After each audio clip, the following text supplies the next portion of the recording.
the distance between love and my language. No one, can hold my blood like a trembling mirror in which the stars can weep. And therefore, I walk the city unknown. I'd like to vow my silence and be done.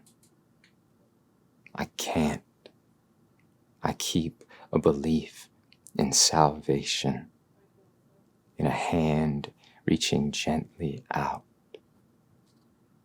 The click of dice in lamplight, a chewed cigar, and my friends raising guns to the air on a rooftop, painting the sky in their anger.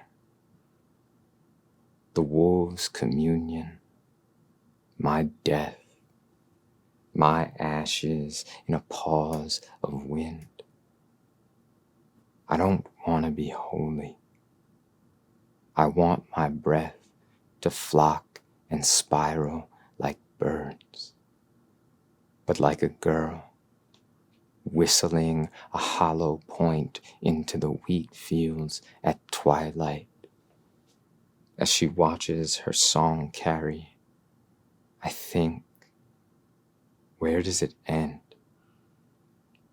Powerless in love, I dreamt the deep shade of Berlin. That distance was my savior. Yet I still wanted to hold the birdcage and dwindling song, my father's chest, and hold my mother's strength, to be there when she weeps. I wanted another life, one in which my love could save them. Years after our love had ended in its first form, an old lover asked if I could finally let a woman in. And then I remembered how she began to shatter plates as her hands trembled. When I had no words but a bottle's silence or shatter. We broke everything that night and cared deeply at the end. We thought about their beauty, about the waste, the money we'd have to spend. The language of our anger was frail. It was the cheap nourishment of forgetting. Not the hand, the thumb moving in a slight circular motion to ease and say, I'm ready. There's a language I can't take back. A rib cage cleaned by the wolves and scattered.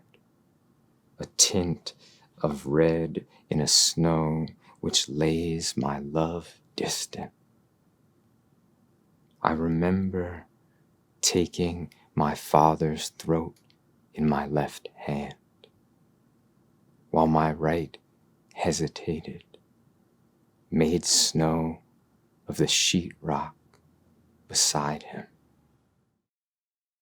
I was looking at a lot of my journals and trying to piece together all these different relationships that I had and places that I'd been.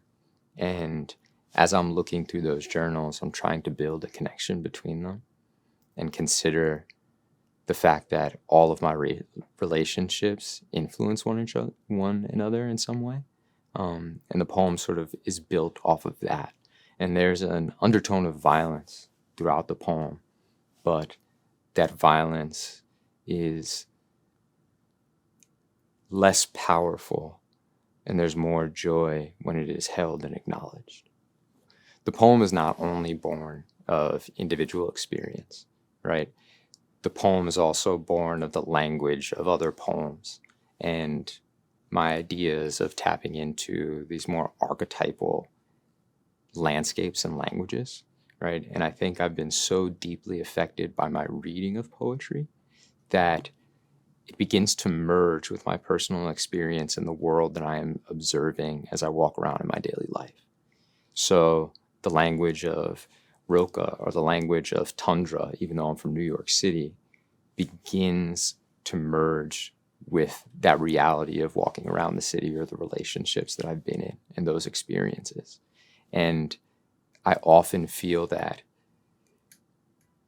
at our core, we feel some of the same base emotions, whether that's love, anger, frustration, and those are universal.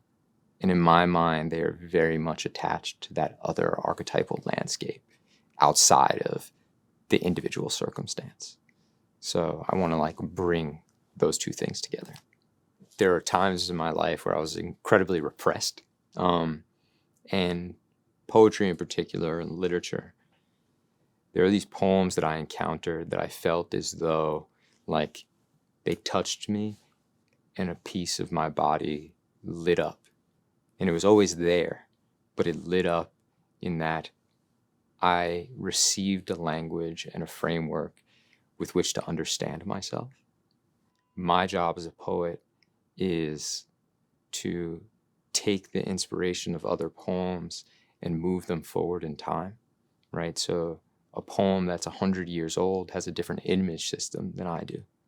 So in a sense, I'm bringing this mixture, sort of a collaboration between that core emotion, the different context of my life, and moving the poem forward so that someone else can then access it and move it forward in their own way.